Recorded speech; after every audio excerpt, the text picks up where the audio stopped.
Hello Power Rangers Lightning Collection fans, and welcome back to Toku Topics. Today, Wave 10 is here, or at least all the ones that are released from GameStop so far, since In Space Pink is still being, I hope, held back specifically to fix it, but she has not been shipped out at all for anybody.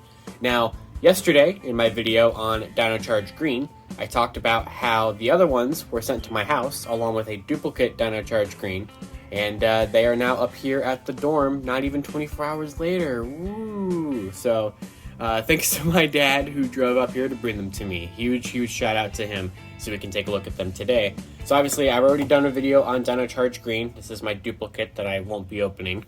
And Zeo Yellow will be after this one, because I need to cover this dude, because this is one of the best, most anticipated figures in the Lightning Collection, in my opinion.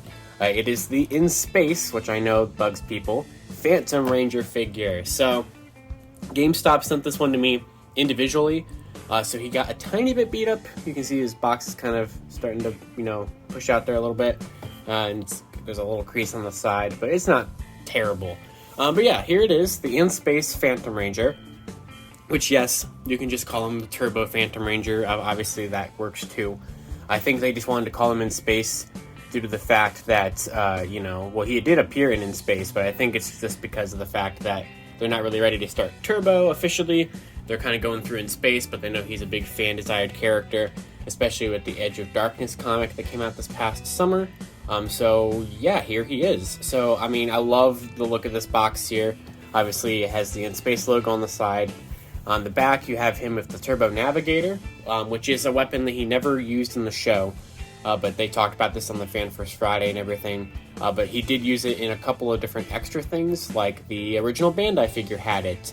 And he used it in Legacy Wars, the mobile app game, as well as Heroes of the Grid, the Kickstarter game, thing with the little miniatures and everything. So there's a history to him using it, so it makes sense that he's here, even though they never used it in the show.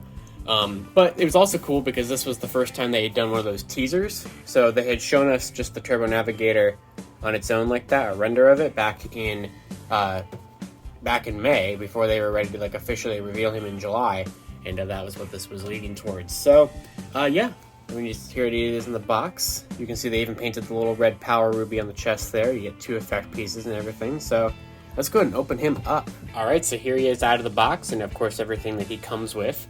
And this is just an amazing figure here. The detail on him is just so well done. All that molded detail on the underneath of the armor kind of pieces of him. It's all sculpted in there beautifully. It's just, it's so good. On the back, it looks beautiful. They even got the silver paint on those little belt strap kind of pieces that he has going on around the suit. And I'm really impressed by this.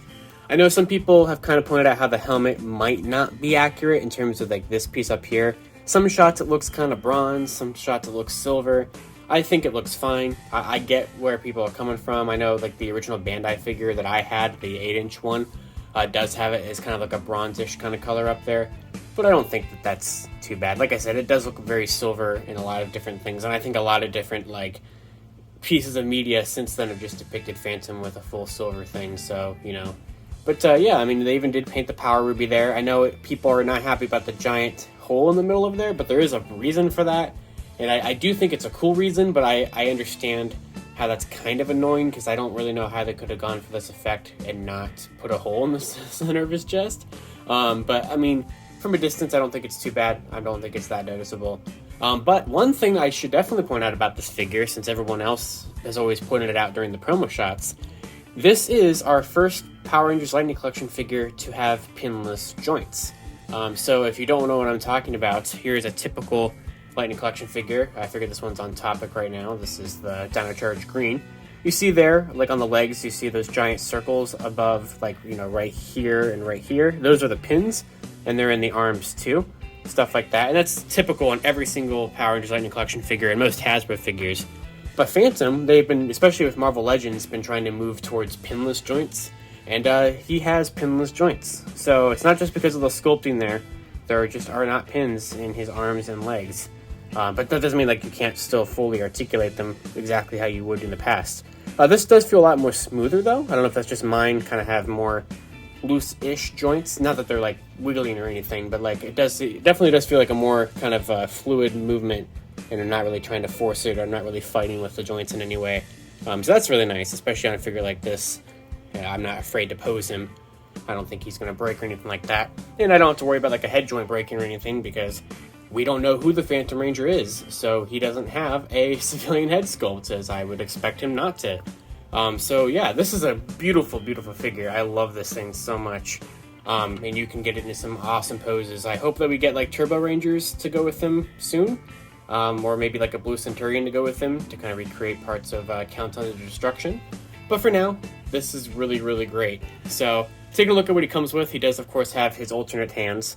So he just has a fist, but they have that same kind of like shiny wrist armor on all of them, so that looks really nice. And that really good molded detail. He has unique hands because he has all those unique details on there. And then he just has another fist. So regular holding hands, which are kind of trigger holding hands, and then like the fists there. Of course, here is the Turbo Navigator, which has become like an iconic piece of Lightning Collection things since it was the teaser for this figure. And I think it looks really good. You have the paint on both sides, so that looks nice. Since it's a black painted handle, I do assume that it will chip off in his hand. But it's black paint chipping off into a black plastic, so I don't think it's going to be too bad. And then you get two effect pieces. This one is no stranger to the Lightning Collection. We've had this a million times. With the putties, with the Z-putties, with the cogs, and now here it is with him again. And it's supposed to be... Both these effect pieces are kind of supposed to kind of be able to accomplish the same goal. But this one accomplishes it much better. This one is a brand new effect piece, and this one has a double use to it. So it is a peg perfect for the size of the Turbo Navigator. So it's specifically meant to plug into there. I don't know if you could even use the other blast effect pieces we have, but that looks awesome. And I hope we get that effect piece again. But that same little hole, same little peg that's on this one, take it out of the Turbo Navigator, you can plug it into the figure's chest itself. So you have a blast coming from his power ruby on his chest. And that looks pretty cool. I definitely do dig that. It's not obviously not the greatest look, but I mean, I think it's a neat idea that they did try to, implement the effect piece into the actual figure, because of course you can use the effect pieces on the figures however you want, but more often than not, they're meant specifically for the weapons that the figure has and not the actual figure themselves. So I definitely do dig that. So that's pretty cool.